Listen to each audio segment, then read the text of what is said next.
Welcome back to another chilling episode. Today, we're diving into the terrifying tale of Room 313, a place whispered about in fear where strange things happen when the lights go out. Stay tuned because this story will haunt you long after the video ends. I never asked for this assignment. I don't know if they thought I was being difficult by turning down all the fun travel assignments or what.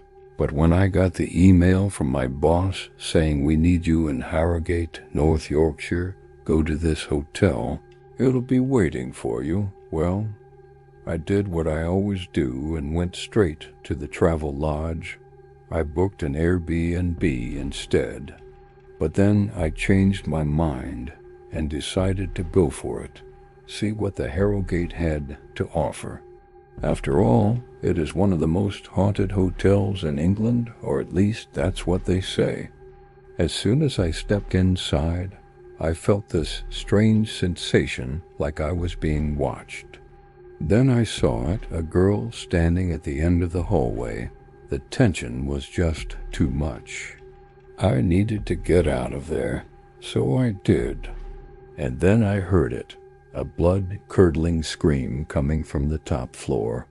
As I climbed the stairs, the temperature dropped even more, and I could feel the hairs on the back of my neck standing on end. When I reached the landing, the girl was gone, but I could still feel her presence watching me, waiting for me.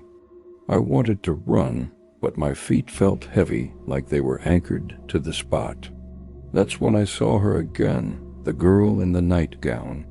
She was standing on the stairs leading up to the second floor, and she was beckoning to me with her finger. But as the night wore on, the strange occurrences continued. But before I could finish my sentence, the lights flickered back on. I looked around the room, my heart still racing, but everything seemed normal. There was no one in the room. The bed was still unmade. My suitcase still sat in the corner. Then suddenly, out of nowhere, the lights went out and I was plunged into darkness. I froze, my heart pounding in my chest as I tried to make sense of what had just happened. Someone was walking in my apartment. I jumped out of bed and started looking around. They were getting closer, and I could hear the person talking to himself. I strained to listen, my heart pounding in my chest. The footsteps stopped outside my door. I could hear the person breathing heavily. Then the door opened and a man stepped inside. I backed away slowly, trying to keep calm.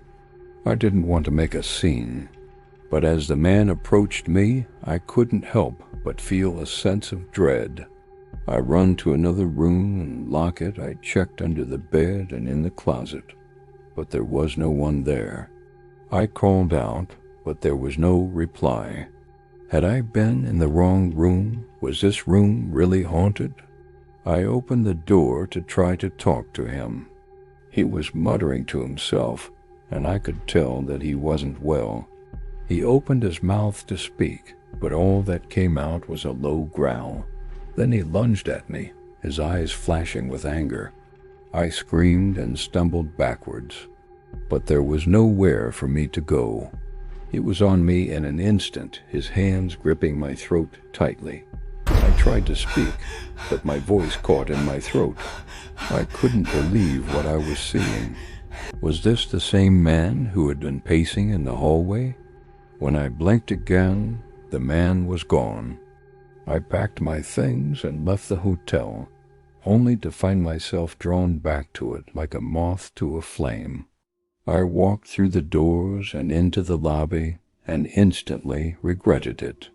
I didn't think much of it, though. I tried to convince myself that I had, but deep down I knew that I hadn't. Something strange was definitely going on in that room. I tried going back to the room again, and then I saw a woman. She wore a flowing Victorian nightgown, and her long black hair cascaded like a waterfall. Then I saw a wild look on his face, and he opened his mouth to speak, but all that came out was a low growl. I was shocked by what I saw, and I blinked.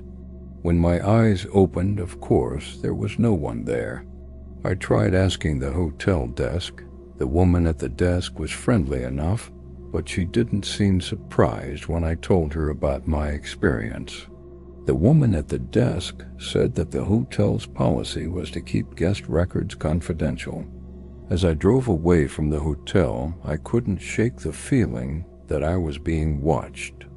I looked in the rearview mirror, half expecting to see the girl in the nightgown standing on the balcony of room 313. Every time I closed my eyes, I saw the girl in the nightgown or heard the sound of footsteps pacing up and down the corridor. I was seeing things and hearing things that weren't there. When I woke up, I was back in the hotel room. I quickly got up and ran to the hotel desk and asked why I'm back here.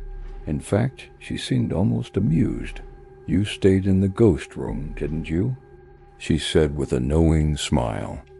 I must admit I was a little surprised. Did everyone know about this? Was the hotel trying to scare me off? I go back to the haunted room again, and when I got back, the wardrobe door creaked open on its own. The curtains moved despite there being no breeze. Something about it just seemed wrong. I pulled open the doors and stared inside. There were some hangers and a few empty shelves, but nothing else. Still, something about that wardrobe made me uneasy. The room was just as I had left it, with the bed unmade and my suitcase sitting in the corner. But as I started to check my pack, I began to notice strange things happening. And I could have sworn I saw the girl in the nightgown standing in the corner of the room. I mean, what was happening to me? 1 minute I was a rational, logical person. The next I was running around like a headless chicken. I was thinking of staying here for a bit. I dropped off my stuff, poured myself a drink, and got started on some work. I stood outside the door listening intently, but all I could hear was the sound of people talking and doors closing. It was then that I noticed something strange. The door handle was moving ever so slightly, like someone was trying to open the door from the other side. The room was massive, like a TARDIS. Heavy velvet curtains and antique furniture. There were also some really old books lying around, which seemed a bit odd. I mean, why would a modern hotel keep such outdated reading material? I mean, I hadn't even unpacked yet. How could everything be fine? Anyway, I tried to focus on my work, but it was impossible. Every time I looked up from my laptop, I could feel someone staring at me. Just then, my phone rang and I picked it up to see who was calling. It was my boss checking in to see how things were going. I told him everything was fine, even though I was far from it. I could feel the eyes boring into me, and I could hear footsteps pacing outside the door. Was I losing my mind? Or was there actually someone else in the room with me? I tried to ignore it and get back to work, but it was no use. It was freezing cold, like someone had turned the air conditioning down to absolute zero. I hesitated for a moment, but then I found myself walking towards her. One had to get out of there.